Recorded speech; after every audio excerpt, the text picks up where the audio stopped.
Hey everybody, welcome to Eagles Game Plan presented by Toyota. I'm John Clark along with the great Mike Quick and I guess Hall of Famer Ike Reese wearing a Hall of Fame jacket here. Don't know how he got it, but hey, the Eagles are back home. Now they're winless at home. 0-3 at home. They've got 3 road wins. What do you want to see them take from that Lions game at Detroit? Bring it home, Mike. So I think that they really set the tone early in the fact that the offensive line decided they were going to control the line of scrimmage. They owned the line of scrimmage to the tune of 200 yards rushing, both running backs very decisive, getting downhill.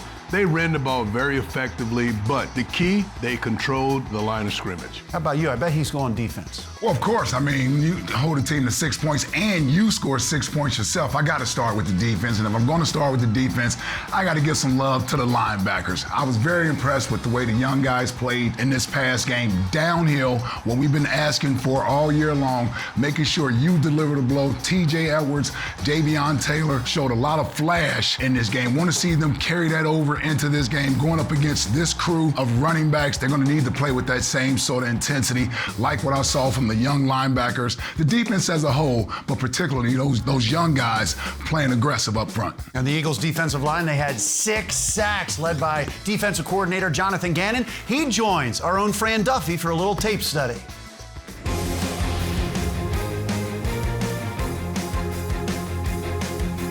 It is 2nd and 9. Goff fires out in the flat to Swift, and he's thrown for a 2-yard loss. T.J. Edwards and Alex Singleton came up and made the stop. Well, really excited this week here on Eagles Game Plan to be joined by Eagles defensive coordinator Jonathan Gannon this week for tape study. Coach, thanks so much for joining us this week. Yeah, thanks for having me, Fran. Let's get to it. All right, well, the first thing I want to ask you, coming out of Sunday's game, Sunday night on the flight home, Monday morning after going through the film as a staff, what was it that you were most proud of when you look at the defensive performance against the Lions? Probably just, not what we played, it's how we played. I feel like the D-line did a really good job of controlling the line of scrimmage in the run and pass game, and then the back 7 did a good job of covering, tackling, making calls, making some plays on the ball. And I just really feel like our effort was where it needed to be to get a win on the road. Yeah, and that was something Rodney McLeod talked about after the game, the population to the football. And I thought that some of these plays that we're going to break down here kind of really exhibit that and put that on display. Take us through the first one here, a screen play to the outside. Yeah, so this is a motion to empty, what I call a slammer screen or a tunnel screen here. And what you see is once this ball comes out, you got guys moving extremely fast and exactly where they should be with how they fit this screen. So there you go. Okay, so Fran, the first one is Avonte Maddox. So you see him strike this blocker. He's the guy that's at the point of attack, the first guy there. And what we talk about with that is he needs to send this ball back to the rest of the 10 guys, okay? So he's really the force part of this, what we talk about as the cup. There's a force part of the cup, an apex part of the cup, which is Slay up top, and then a pursuit part, which is the other 9 guys. So you see TJ, what you're drawing right there, and the D-line right there. Why teams run some screens typically because our D-line gets up the field and they want to try to slow us down. So we say we're not going to slow down. Once you get a screen, you get out of the stack. What that means is you stick your foot in the ground, retrace, and go shatter glass. So Avonte needs to send this ball back, so he beats his blocker, which he does, and the D-line's getting out of the stack, and then TJ, who ends up making this tackle, really he makes this tackle because of Avonte.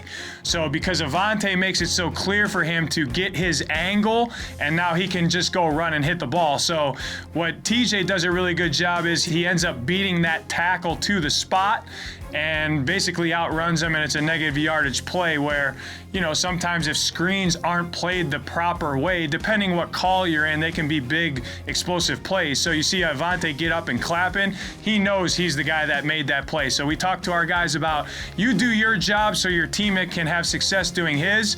He knows right now that he just did a really good job with that, and that's why TJ made that tackle. The other good thing about if TJ doesn't make the tackle, that's okay. We talk about it's 11 versus 1, meaning they only have one guy that has the ball in their hand. We have 11 guys on defense. So if TJ went and shot his gun, so to speak, and missed the tackle, that's all those arrows that you got drawn are going to make that tackle. So that's a pretty good job on a screen fit right there. And Coach, you mentioned TJ Edwards beating that tackle to the spot. Coach, I watched about 700 snaps of this left tackle when he was at Oregon. He made a killing getting out to the second level on those screen plays. So him beating that block was big time. Yeah, that was really good execution by TJ there. And that's a good processor by TJ because he knows what's coming with that formation. One of the things that could come from that formation. And we'll get a chance to see TJ Edwards here again on this play, but a lot of guys contributing to this stop in the run game. Coach, take us through what we're seeing on this play. Okay, so this is what we would call a perimeter attack play. So, they're tossing the ball to perimeter, and again, they're trying to cut off the defense here and crack people and get our edge. So what you see is Barnett does a good job of punching this vertically as he gets cracked.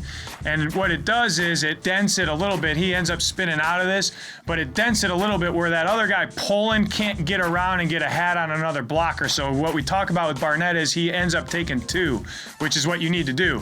Avante here he's the first guy to send it back to the cavalry again. So kind of like that screenplay, it's kind of similar, with a perimeter attack is he needs to beat that block, but the way he beats that block is the proper way because you don't want to just run up the field because even though you could say that he set the edge, it still creates a vertical run seam. So you see him starting to sit it down on a bigger guy. He's starting to sit it down so he can constrict that run lane. What that does is it helps Alex, Barnett spinning off of that, and TJ, now that's not a space tackle. So even though Detroit has some guys accounted for those guys, it's what we say it's in a phone booth. It's not on a freeway. So they can go shock and shed their people. That's right, Fran, right there. So they can go shock and shed their people and still finish on the ball. So what you see TJ do here is that guy's going to come block him, but he sees that back stick his foot in the ground. We talk about don't leverage the blocker, leverage the ball. That means even though they have a hat on a hat for TJ, he basically just outwins his matchup here and he beats his block and finishes on the ball. So you see Steve coming number 3 right there. He's secondary insurance. So if the ball did spit to the perimeter, Steve would keep it on his inside pad and make it. And then when the ball ends up going back inside, then you'll see Steve start to fit and fold on it. Just like Marcus is doing, he's top down, he's getting ready to clean it up. And you got some guys, there's Fletch running out of the stack, that's excellent. And you got Hargrave running out of the stack, which is really good. So, those plays can be some explosive plays at times if you don't play those crack tosses the correct way, and that's played the correct way there. Eagles Game Plan is brought to you by your local Tri-State Toyota dealers, proud automotive partner of the Philadelphia Eagles. NovaCare Rehabilitation, the power of physical therapy. And by Pepsi, your official soft drink of your Philadelphia Eagles.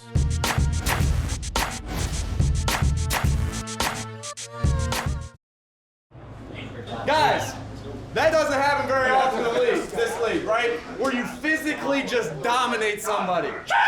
That's what we talked about right at the beginning, right? Going out there and playing football. Because when you play football, it's about dominating somebody physically. And we did that both up front on offense, ran the ball for 236 yards.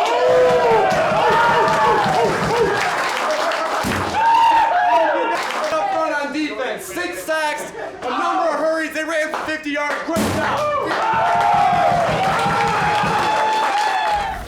A lot of juice and fun coming from that locker room after that big road win. Biggest and most lopsided road win for the Eagles in 40 years. Ike Reese, you talked about the linebackers. What did you see from the defense? Very aggressive in Detroit, right? Yeah, easily their best game of the season. We'll take the opponent into consideration, but the fact of the matter is, I thought we saw a different temperament from this defense against the Lions. We're talking about a mentality of dictating what the offense is going to do, and they did this not only on third down, but they were able to do it in early downs to set up third and long situations. Let's take a look at a play here. We're going to get a zero blitz. Everybody wants them to blitz a little bit more where the opportunities have to be there. And I like what Jonathan Gannon did with his scheme this week. We got a double gap blitz here. We're going to get TJ Edwards and Marcus Epps blitzing in zero coverage. That means there's man coverage on the back end of this. And once the ball is snapped, they know the ball has to come out quick. They're playing off, anticipating the ball coming out fast, and all you have to do is come up and make the tackle like you see Darius Slade does here. You want to see a little more of this as the season progresses, but the Eagles as a defense, in order for the defensive coordinator to have confidence to continue to do that, you got to make it pay off like they did here versus Detroit. Win on those early downs, get to 3rd and 8, and then you can have more fun having a meeting at the quarterback. And this might be the perfect time for the Eagles defense because Justin Herbert comes in here struggling mightily against pressure and blitzing the last couple weeks against the Patriots and the Ravens. With more on the issues with the Chargers offense right now, here's enemy intel with Greg Cosell. The Eagles defense, coming off one of its best performances of the season, faces a Los Angeles Chargers offense that quite honestly has struggled in its last 2 games. Justin Herbert, the quarterback, is one of the most talented players at his position in the NFL. When this team is playing well, they are efficient because Herbert gets back, hits his back foot, the ball comes out, but they are also explosive. Now, over these last 2 games, both losses, that explosiveness has not really been there.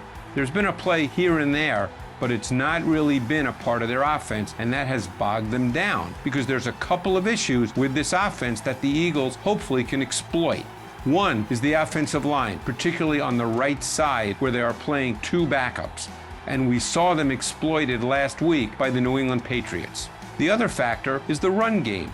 The run game has not really been a consistent week-to-week factor for the Chargers, and that puts an awful lot of pressure on the pass game overall to continually make not only sustaining plays, but explosive plays. But as I said, this is an offense that can make explosive plays because Justin Herbert is a really good combination of having a power arm and being accurate down the field. And we have seen this year. You can go back to the Cleveland Browns game a few weeks ago when he hit Mike Williams for a 42-yard touchdown against a Browns defense that was playing split safety coverage, something we've seen a lot from the Philadelphia Eagles. So this Chargers offense is more than capable of being explosive any given week.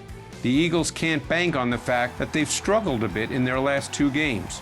The first part of this season, their 4 victories, Justin Herbert has really been good, and he can be that in any given week, and these receivers are difficult to match up to. So this is a tough matchup for the Eagles defense. Let's hope they can build upon what they did a week ago. You heard Greg there talk about the efficiency of the Chargers offense when they're rolling, and one of the ways that they can be very efficient is getting the ball to Austin Ekeler. He's got a lot of yak.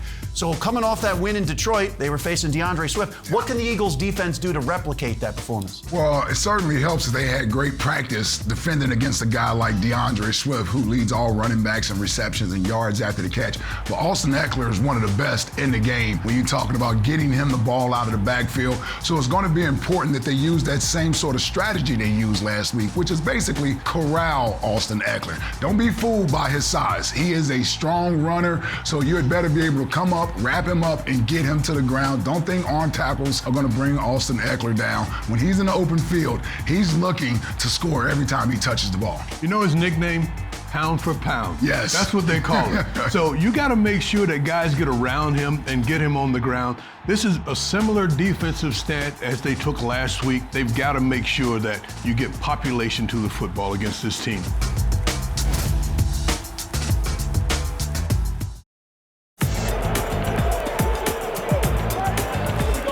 Let's get it. Let's go get it. Let's be great, man. Let's be great. Everybody do your job, man. Dominate your box.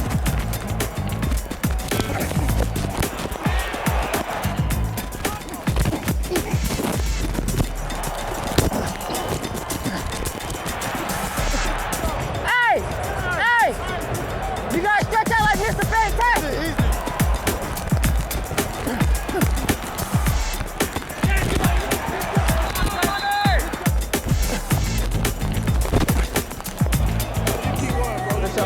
For real, rookie to rookie. For sure. Gotcha. All right, Devontae Smith mic'd up there. And how about the play of Dallas Goedert? Season high 72 yards last week. In fact, over the last 2 weeks, 142 yards. It's got the second most yards for a tight end in the NFL. He is really taking over. So what are you seeing from him as TE1? Really reliable. I like that When you throw him the ball, he catches the ball. There's always production there. He's a great blocker. But they really seem to like him lately on these sail routes where they get him in the middle of the field. So they like the three-level stretch. Oh, I where love you've that.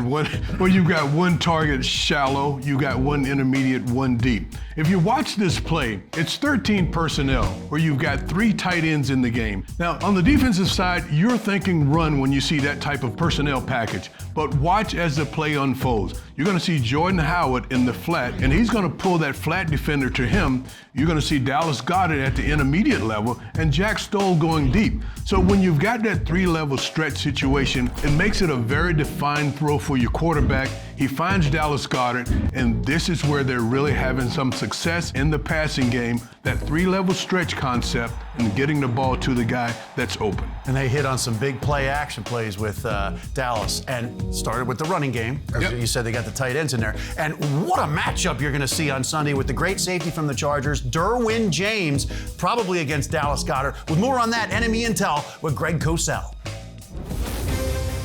The Eagles' offense this week will face a Chargers defense that quite honestly has struggled a bit at times this season.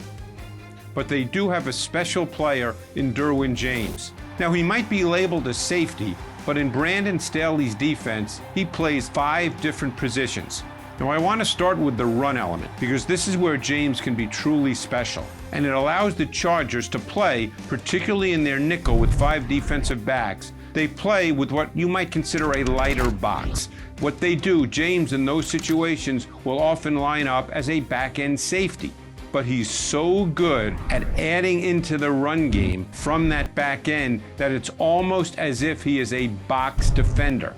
And this play against Washington is such a good example of that. There may be no better safety in the league coming from the back end into the box to make plays in the run game than James. But in this particular matchup with the Eagles, one area that I believe will be absolutely critical, and that's his ability to match up man-to-man to tight ends. We've seen the last 2 weeks how Dallas Goedert has really become an important part of the Eagles' passing game. And you can bet in this matchup that Derwin James, not on every snap, but in certain situations, depending on field position, depending on personnel, you will see Derwin James match up man-to-man on Dallas Goedert. And a few weeks ago, we saw him do this against Darren Waller, one of the best tight ends in the league. This was an outstanding play by James. Look how smooth he is as he undercuts this out route by Darren Waller. James is such an easy mover, you lose sight of the fact that he's such a big man. So the focus here was Derwin James clearly, because he can be a dominant player and he can do so many things that can potentially hurt the Eagles' offense.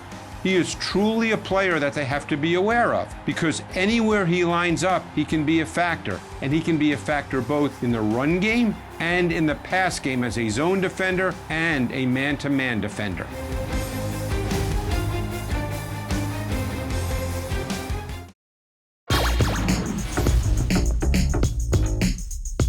Hey, welcome back to Eagles Game Plan presented by Toyota. And Justin Herbert is coming in here off 2 straight losses, been sacked 5 times the last 2 games and 3 interceptions.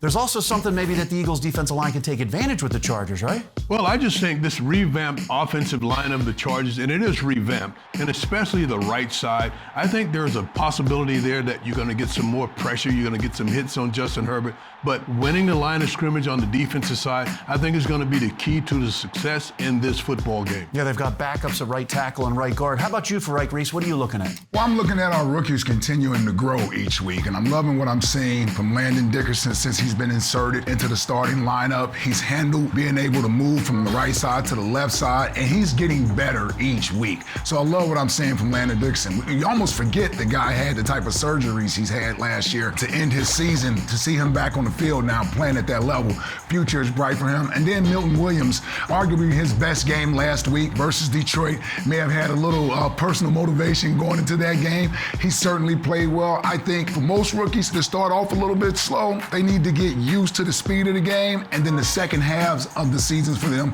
they can take off. So I'm looking forward to watching Milton Williams continue to grow, and then Landon Dickerson, the big guy on the line of scrimmage, continue to grow as well. And the Chargers are giving up the most rushing yards in the NFL, 160 a game. We'll see if the Eagles continue to ground and pound. Please watch the kickoff show on PhiladelphiaEagles.com, special time 3:15. Thanks for watching Eagles Game Plan presented by Toyota. Enjoy the game.